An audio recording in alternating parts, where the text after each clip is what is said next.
யாரையும் நம்ப முடியாத இன்னைக்கு உலகுல எவ்வளவு பெரிய அநியாயம் இல்ல கொடுமை வேடிக்கையா பார்த்து கடந்து போகிற வாழ்க்கை இது. அப்படி இல்லைன்னா அதுக்கு ஏத்த மாதிரி குதர்க்கமான கேள்வியை எழுப்பி நீத்து போக செய்யற இன்னைக்கு வக்கரம் பிடிச்ச சூழல்ல இப்படி ஒரு சினிமா சாத்தியமா? அத சென்சார் தான் அனுமதிக்குமா? அப்படின்னா ரெண்டுமே நடந்திருக்கு. இதனோட விளைவு தான் ஜோக்கர்.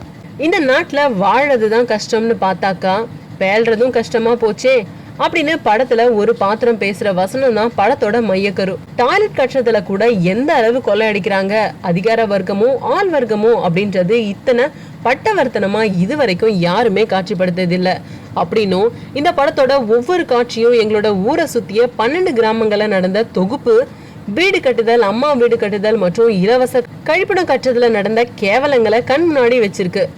இதே மாதிரி தான் கலர் கதவுகளுக்கு பின்னாடி வச்சு புகைப்படம் எடுத்து அனுப்பி ஒரு கக்கூஸ் தொட்டியை மட்டும் கையில கொடுத்து அனுப்பிடுறாங்களாம் அதிகாரிகள்லாம். வீடு கட்ட அரசு 1 லட்சம் ஒதுக்குனா அதுல 50,000 கூட கைக்கு வந்து சேராதனாலதான் இன்னைக்கும் கிராமங்கள்ல நடந்துட்டு இருக்கு. இடி விழுந்து கழிப்பிடத்துக்குள்ளாரையே சிக்கி 3/4 உயிரை விட்ட கர்ப்பிணி பெண்ணை ஜனாதிபதி பேசிட்டு போற வரைக்கும் பெஞ்சில கிடத்திட்டு கத்துற அவள் கணவனை வீட்டுக்குள்ள அடைக்கும் கொடூரம் தான் இந்த நாட்டுல அடிக்கடி நடந்துட்டே இருக்கு. ஹெலிகாப்டரை பார்த்து கும்பிடுற கேவலத்தையும் 1/2 மணி நேரம் உண்ணாவிரத அற்பத்தனத்தையும் தொட தனி தைரியம் வேணும்.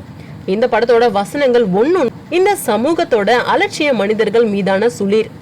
அப்போலோவுக்கு எடுத்துட்டு போகணும்னா எதுக்காக கவர்மெண்ட் ஓட்டையெல்லாம் அப்போலோவுக்கே குத்தலாமே? நாம ஓட்டு போட்டுதானே அவனை ஆட்சிக்கு வர வைக்கிறோம். அதுக்கு மட்டும் நமக்கு உரிமை இருக்கு. அவன் அநியாயம் பண்ணா அவனை கேட்கறதுக்கு டிஸ்மிஸ் பண்றதுக்கு உரிமை இல்லையா? அப்படின்னும் நகைக்கடைக்காரன் புரட்சி பண்ற நாட்டுல ஜனாதிபதி புரட்சி பண்ண கூடாதா?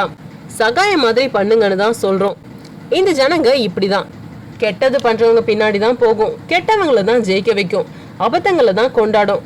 அதுக்காக நாமளும் அப்படியே பதவிக்கும் பவுசுக்கும் அடிமையாக முடியுமா? இதுக்கு பதிலா பீ தின்னலாம், பெத்த அம்மாவையும் கட்டின பொண்டாட்டியும் விலைக்கு விற்கலாம், இன்னும் நிறைய கூட சொல்லலாம்.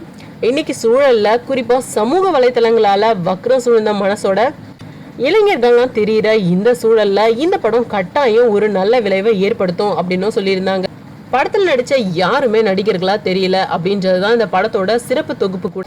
குரு சோமசுந்தரம், மு ராமசாமி, பவா செல்லத்துறை, ரம்யா பாண்டி, காயத்ரி கிருஷ்ணான்னு மொத்த நடிகர் குழுவுக்கும் பாரபட்சம் இல்லாத பாராட்டுகள் கிடைக்கும். பல நூதன போராட்டங்களை ராஜிமுருகன் இந்த படத்துல அறிமுகப்படுத்தியிருக்காரு. அது மட்டும் இல்லாம அது எல்லாமே இனி செயல் வடிவம் பெறும் அப்படின்னும் சீன் ரோலரோட இசையை விட யுகபாரதியோட சவுக்கடி வரிகள்லாம் பாடல்களை கவனிக்க வைக்கும்.